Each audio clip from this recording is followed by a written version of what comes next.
In the Hagada, we know that there's 4 sons. The last one is the She'ena Yidei Alishol, the one that does not even know how to ask. He's so ignorant about the laws of Pesach, Seder, Judaism, Torah, mitzvahs. He doesn't even know the basics. Doesn't even know enough to even ask a question.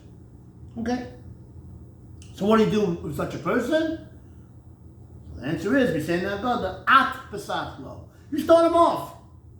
As the Torah says,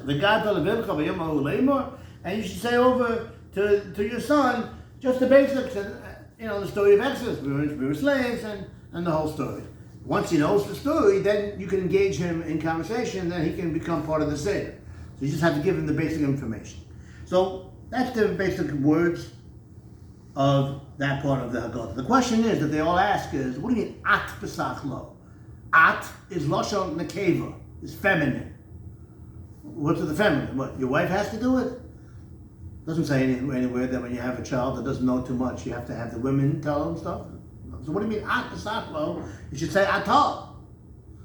So maybe you want to say, well, feminine, women's rights. Okay, so why do we pick this one for that?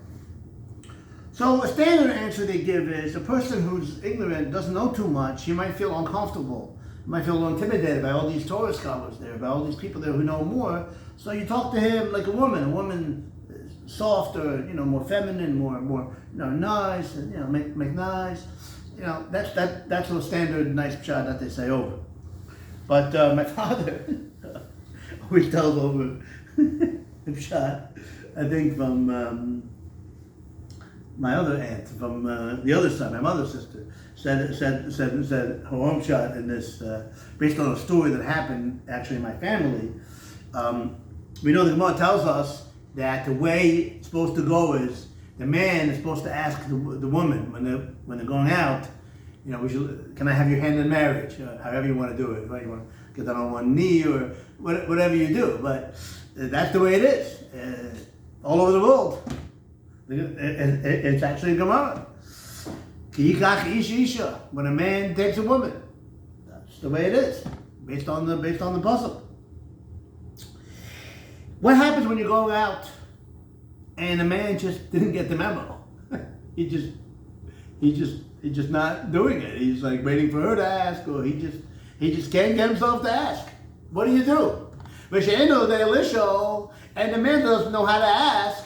What do you do? At Pesach Lo, you, the woman, you have to say, hey, are we going to get married? And that actually happened in my family. That's the legend before I was born. That's what they say, that a certain uncle just did not get the memo. And he just couldn't get his act together. And after a while, the woman, was tired of waiting, and she said, hey, are we going to get married, or what's going on? So that's maybe pshat. At Pesach Lo, you, Lashon Nekeva, the woman. If the man doesn't know how to ask, you're right, he should ask. After a while, you stop standing on ceremony. At Pesach Lo, you ask, and then they get married. A good Shabbos, a good Yom Tov, a good Pesach.